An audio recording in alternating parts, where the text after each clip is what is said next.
जय जिनेन्द्र। आज हम एक बहुत ही गहरे और कह सकते हैं आध्यात्मिक विषय पे बात करने वाले हैं। जैन धर्म का एक महत्वपूर्ण पर्व है नवपदोली। हमारे पास जो जानकारी है, जो स्रोत हैं, वो इसके पीछे के दर्शन, इतिहास और आज भी ये क्यों इतना प्रासंगिक है, इस पर काफी कुछ बताते हैं। तो चलिए आज इसी में गहरा उतरते हैं, कोशिश करेंगे समझने की कि ये नवपदोली आखिर है क्या, इसका इतिहास कहाँ से जुड़ा है, इसमें साधना कैसी होती है और जैन दर्शन में इसका इतना ऊंचा स्थान क्यों है। आइए इसे खोलकर समझते हैं। बिल्कुल। और देखिए, नवपदोली को सिर्फ एक त्योहार कह देना वो इसकी गहराई को कम आंकना होगा।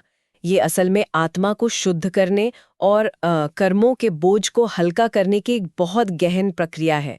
जैन कैलेंडर के हिसाब से देखें तो ये साल में 2 बार आता है, चैत्र महीने में और आश्विन महीने में। शुक्ल पक्ष की सप्तमी से शुरू होकर पूर्णिमा तक पूरे 9 दिन। और खास बात यह है कि दिगंबर हो या श्वेतांबर, दोनों ही परंपराओं में इसे बहुत बहुत महत्व दिया जाता है। अच्छा, एक बात जो मुझे पढ़ते हुए काफी दिलचस्प लगी वो थी नवरात्रि शब्द का जिक्र। लगता है जैन परंपरा में इसको लेकर थोड़ी अलग सोच है। सही कहा ना? हाँ, और ये समझना जरूरी भी है कि ऐसा क्यों है। कई जैन विद्वान हैं जो नवरात्रि शब्द इस्तेमाल करने से थोड़ा बचते हैं। उनका मानना है कि ये शब्द अक्सर हिंदू देवी देवताओं की पूजा से जुड़ जाता है, और जैन दर्शन के अनुसार आप जानते हैं बाहरी शक्तियों पर निर्भरता या उनकी पूजा को मिथ्या तत्व कहा गया है, मतलब गलत धारणा जो आपको संसार में उलझाए रखती है। इसीलिए वो नवपद ओली या सिद्ध चक्र आराधना जैसे नाम पसंद करते हैं, क्योंकि ये नाम आत्मा की आंतरिक शुद्धि पर जोर देते हैं, किसी बाहरी शक्ति की पूजा पर नहीं। हाँ, एक स्रोत में भरत चक्रवर्ती द्वारा ऋषभ देव जी की पूजा का जिक्र मिलता है 9 दिन का, पर दूसरे प्रामाणिक ग्रंथ इसकी पुष्टि नहीं करते। तो ये दिखाता है कि जैन विचारक अपनी दार्शनिक शुद्धता को लेकर कितने सजग रहे हैं। उनके लिए आत्म कल्याण के रास्ते में ये मिथ्या तत्व, ये गलत धारणा सबसे बड़ी रुकावट है। पाठ से हटकर पूरी तरह से अंदर की शुद्धि, आंतरिक यात्रा पर केंद्रित है। बहुत साफ फर्क है। अच्छा, तो फिर इस पर्व की शुरुआत कैसे हुई? क्या कोई कहानी जुड़ी है इससे? हाँ, बिल्कुल। इसकी शुरुआत की कहानी तो बहुत ही प्रसिद्ध है। राजा श्रीपाल और उनकी पत्नी मैना सुंदरी से जुड़ी है ये कहानी। यूं है कि राजा श्रीपाल को अपने पुराने कर्मों की वजह से एक भयंकर कुष्ठ रोग हो गया था। उनकी पत्नी थी मैना सुंदरी, वो बहुत धर्मनिष्ठ थी। वो उन्हें लेकर गई मुनिचंद्र नाम के एक जैन संत के पास। मुनि जी ने उन्हें रास्ता दिखाया। उन्होंने कहा, सिद्ध चक्र महापूजा करो और 9 दिनों तक एक विशेष तप करो, आई एम बिल। मैना सुंदरी ने पूरी श्रद्धा से, पूरी भक्ति से वो सब किया। और कहते हैं कि सिद्ध चक्र यंत्र के पूजन का जल प्रक्षाल जब श्रीपाल पर छिड़का गया और तपस्या का जो प्रभाव था, उससे राजा पूरी तरह ठीक हो गए, स्वस्थ हो गए। वाह! इस कहानी में तो सब कुछ है। कर्म का सिद्धांत, सही रास्ता चुनने का विवेक, गुरु का मार्गदर्शन, फिर कठिन तपस्या और उसका नतीजा शुद्धि और स्वास्थ्य है। ये सिर्फ कहानी नहीं लगती, ऐसा लगता है जैसे पूरे दर्शन को समेटे हुए है। बिल्कुल सही कहा आपने। ये कथा इसी बात पर तो जोर देती है कि हमारे शारीरिक कष्ट भी कहीं ना कहीं हमारे पिछले कर्मों से जुड़े हो सकते हैं, और उनसे मुक्ति पाने के लिए आत्मिक साधना, मतलब कर्मों को काटना, बहुत जरूरी है।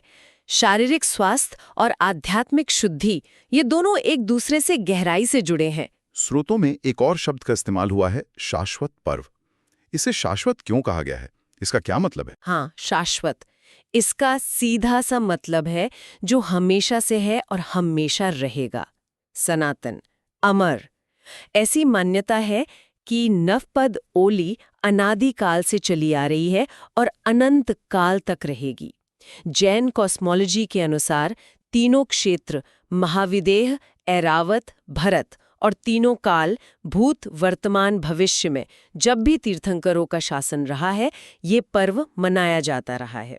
इसी शाश्वत प्रकृति के कारण कुछ विद्वान तो इसे पर्युषण पर्व से भी ज्यादा महत्वपूर्ण मानते हैं, क्योंकि पर्युषण को शाश्वत नहीं माना जाता। इसकी आराधना का एक पूरा विधान है, सिद्ध चक्र मंडल विधान कहते हैं उसे, जिसका जिक्र पुराने आगम ग्रंथों में, आचार्यों की रचनाओं में मिलता है। जैसे भट्टारक शुभचंद्र जी का संस्कृत सिद्ध चक्र विधान है, आचार्य जयसेन जी का प्रतिष्ठा पाठ है। तो ये सिर्फ श्रीपाल की कहानी से जुड़ी कोई ऐतिहासिक घटना भर नहीं है। ये तो जैन धर्म का जो मूल तत्व है, आत्मा की शुद्ध अवस्था और मोक्ष का सनातन मार्ग, उसका प्रतीक है ये पर्व। समझ गया। तो ये समय और स्थान की सीमाओं से भी परे हैं। अच्छा, अब इसके नाम पर आते हैं, नवपद। ये 9 पद कौन कौन से हैं और क्या इनका कोई खास क्रम है, उसका भी कोई मतलब है? जरूर। नवपद मतलब 9 सबसे ऊंचे पद या अवस्थाएं। इनको हम 2 हिस्सों में बांट सकते हैं। पहला हिस्सा है पंच परमेष्ठी। ये हमारे आदर्श हैं, हमारा लक्ष्य, हमारा ध्येय। इनमें कौन आते हैं? अरिहंत, जिन्होंने राग द्वेष जैसे भीतरी शत्रुओं पर जीत पाली है। सिद्ध, जो सभी कर्मों से मुक्त परम शुद्ध अवस्था में है। आचार्य, साधु संघ के गुरु, मार्गदर्शक। उपाध्याय, शास्त्रों के ज्ञाता, शिक्षक। और साधु, जो कठिन महाव्रतों का पालन करते हुए तपस्या करते हैं। ये तो हुए पंच परमेष्ठी, यानी हमारा लक्ष्य। फिर दूसरा हिस्सा है धर्म तत्व। ये है उस लक्ष्य तक पहुंचने के साधन, रास्ता।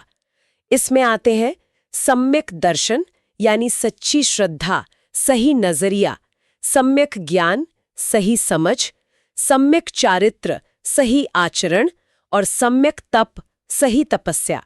ये 4 हो गए साधन। और एक दिलचस्प बात और है, हर पद का एक प्रतीकात्मक रंग और उससे जुड़ा एक अनाज भी बताया गया है, जिसको उपयोग अयंबिल तप में होता है। जैसे अरिहंत पद के लिए सफेद रंग और उबले चावल, सिद्ध के लिए लाल रंग और उबले गेहूं, आचार्य के लिए सुनहरा पीला और उबले चने, वगैरह वगैरह। अच्छा, तो ये जो क्रम है, पहले पंच परमेष्ठी यानी लक्ष्य, और फिर धर्म तत्व यानी साधन, इसका भी कोई खास मतलब होगा फिर? हाँ, बिल्कुल। ये क्रम जैन दर्शन की एक बहुत महत्वपूर्ण बात दिखाता है। पहले ध्येय, परमात्मा का शुद्ध स्वरूप, और फिर साधन, उसे पाने का मार्ग। ये सिखाता है कि आध्यात्मिक यात्रा सिर्फ दूसरों की पूजा करने तक ही सीमित नहीं है, बल्कि असल उद्देश्य है अपने अंदर उन गुणों को जगाना, विकसित करना, जो हमें उन पूजनीय आत्माओं यानी पंच परमेष्ठी जैसा बना दें। ये एक तरह से आत्मविकास का नक्शा है। और इस आत्मविकास के रास्ते पर चलने का एक बड़ा जरिया है आयंबिल तप, जिसका जिक्र श्रीपाल की कहानी में भी आया था। ये तप आखिर है क्या चीज और इसे करते कैसे? देखिए, आयंबिल एक बहुत ही खास किस्म का उपवास है। ये इन 9 दिनों तक लगातार किया जाता है। इसमें नियम यह है कि दिन में सिर्फ एक बार खाना है, वो भी एक ही जगह बैठकर। और खाना कैसा? एकदम सादा, सिर्फ उबला हुआ अनाज या दाल। इसमें नमक, शक्कर, तेल, घी, दूध, दही, किसी भी तरह का मसाला, हरी सब्जी, कच्ची सब्जी और जमीन के नीचे उगने वाली चीजें जैसे आलू, प्याज, लहसुन, ये सब पूरी तरह से मना होता है। बाप रे, मतलब नमक भी नहीं, बिना नमक बिना मसाले का सिर्फ उबला हुआ खाना। ये तो सीधा जीभ पर नियंत्रण है, स्वाद की इच्छा पर सीधा प्रहार। इंद्री यानी हमारी जीभ जो स्वाद के पीछे भागती है ना, उस पर विजय पाने का अभ्यास है। ये बाहरी रसों से, भौतिक सुखों से मन हटाकर संभाव यानी हर हाल में एक जैसा रहना, उसकी साधना है। माना जाता है कि इंद्रियों पर काबू पाना ही मन पर काबू पाने का पहला कदम है। और इस तप के साथ साथ हर दिन नवपद के एक खास पद की पूजा आराधना होती है। उनके मंत्रों का जाप होता है। ध्यान यानी लोगस का पाठ, वंदना यानी खामासाणा देना, शुभ चिन्ह यानी स्वस्तिक बनाना, ये सब भी इस साधना का हिस्सा है। अच्छा, तो इस कठोर तप के शारीरिक और आध्यात्मिक दोनों तरह के फायदों के बारे में स्रोत क्या कहते हैं? क्या ये सिर्फ आध्यात्मिक शुद्धि के लिए है या इसके कुछ दुनियावी लाभ भी बताए गए हैं? आध्यात्मिक नजरिए से देखें तो आयंबिल का अर्थ ही है सारे रसों का त्याग। ये संभाव को विकसित करने, इच्छाओं को काबू में करने और चीजों से मोह कम करने का एक बहुत शक्तिशाली तरीका है। इससे आत्मा मजबूत होती है। इसे तो दुर्भाग्य को सौभाग्य में बदलने वाला तप भी कहा गया है। और जहां तक शारीरिक लाभ की बात है, तो इसे एक सुरक्षा कवच की तरह बताया गया है, जो शरीर को निरोगी रखने में मदद करता है। स्रोतों में कुछ गंभीर बीमारियों में भी इसके लाभ का जिक्र आता है, जैसे लंबे समय तक आयंबिल करने से कैंसर या कुष्ठ रोग जैसी बीमारियों में मदद मिल सकती है। राजा श्रीपाल का उदाहरण तो हमारे सामने है ही। जैन दर्शन ये मानता है कि हमारा मन और शरीर बहुत गहरे जुड़े हैं। मन के विकार, जिन्हें कषाय कहते हैं, क्रोध, मान, माया, लोभ, ये शारीरिक रोगों का कारण बन सकते हैं। आयम्बिल जैसे तप इन कषायों को शांत करते हैं, जिसका अच्छा असर शरीर पर भी पड़ता है।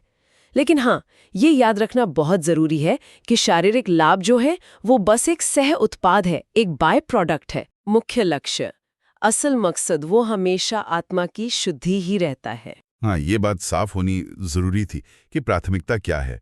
अच्छा, इस पर्व के कुछ और नाम भी सुनने में आते हैं, जैसे सिद्ध चक्र विधान या आयम्बिल ओली। जी हाँ, ये नाम दरअसल इसके अलग अलग पहलुओं पर जोर देते हैं।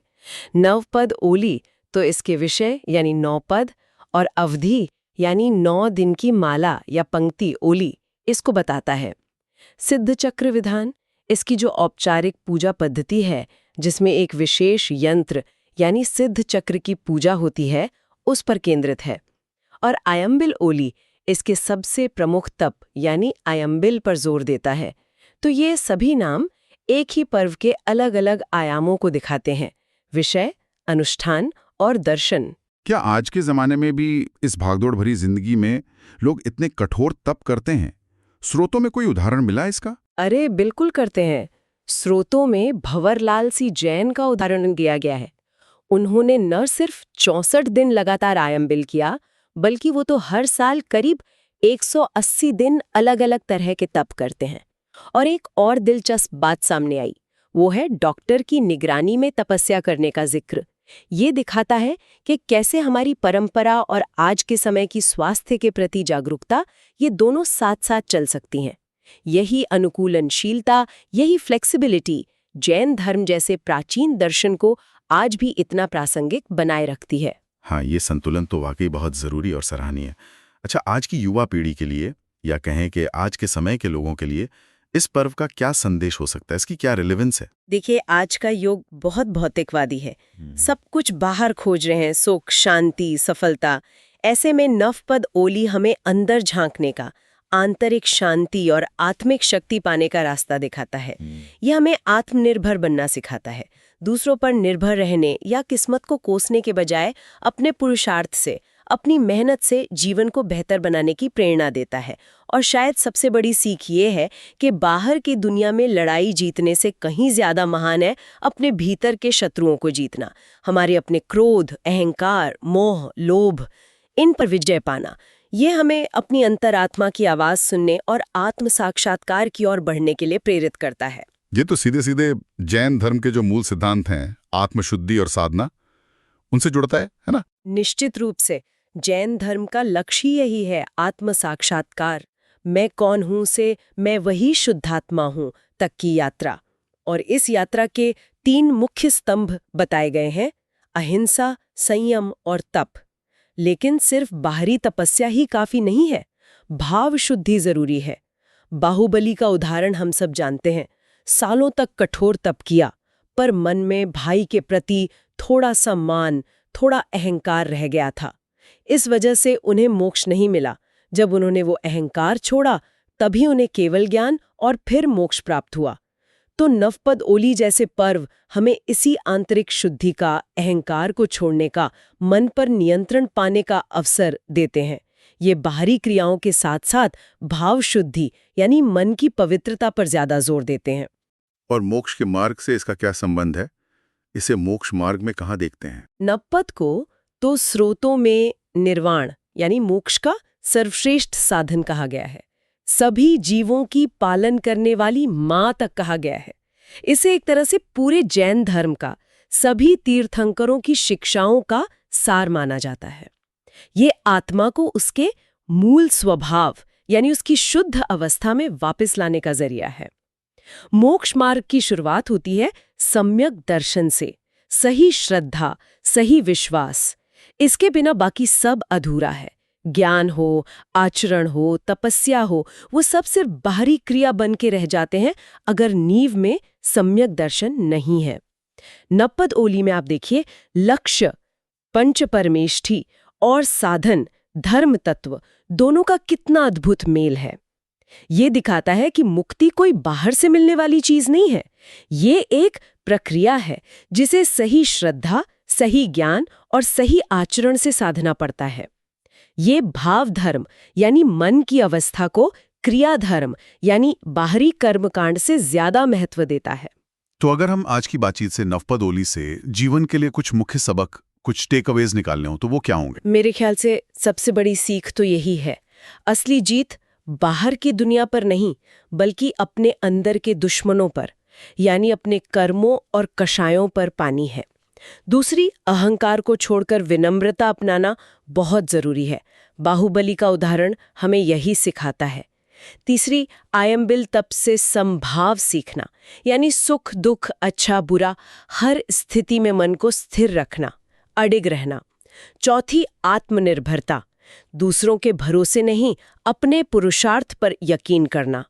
एक स्रोत में बहुत अच्छी बात कही गई है, दया के दूध की बजाय परिश्रम का पानी कहीं ज्यादा अच्छा होता है।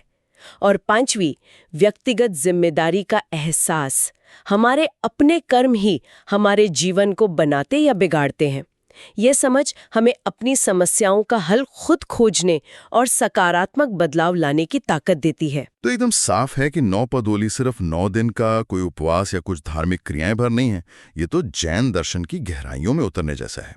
आत्मशुद्धि, कर्म सिद्धांत, संभाव की साधना और उन 9 परम तत्व, पंच परमेष्ठी और धर्म तत्व के जरिए मुक्ति के मार्ग को समझने का एक बहुत ही गहन अभ्यास है। बिल्कुल, और इसका जो शाश्वत स्वरूप है वही इसे हर जमाने में प्रासंगिक बनाता है। ये हमें बार बार याद दिलाता है कि सच्ची जीत और असली सुख बाहर की चीजों में नहीं है, वो अपने अंदर काम करने में है, अपनी इंद्रियों को वश में करने में है, अपनी आत्मा को निर्मल बनाने में है। राजा श्रीपाल की कहानी से लेकर आज के आधुनिक समय में भी लोग इसे अपना रहे हैं। ये दिखाता है कि आंतरिक शक्ति और संतुलन पाने का ये मार्ग कितना शक्तिशाली और प्रामाणिक है। हाँ, ये सोचना वाकई दिलचस्प है कि क्या हम अपनी रोजमर्रा की जिंदगी में इस भाग-दौड़ में बाहरी सफलताओं के पीछे इतना ज्यादा भागते हैं कि अपने भीतर के शत्रुओं पर, अपने गुस्से पर, अपने अहंकार पर, अपनी इच्छाओं पर विजय पाने के बारे में कभी रुककर सोचते भी हैं? शायद नवपद ओली की सबसे बड़ी सीख यही है कि असली लड़ाई और असली जीत कहीं बाहर नहीं, हमारे अपने अंदर ही लड़ी जानी है और जीती जानी है। इस पर विचार करने के लिए एक अच्छा बिंदु है ये। जय जिनेंद्र। जय जिनेंद्र।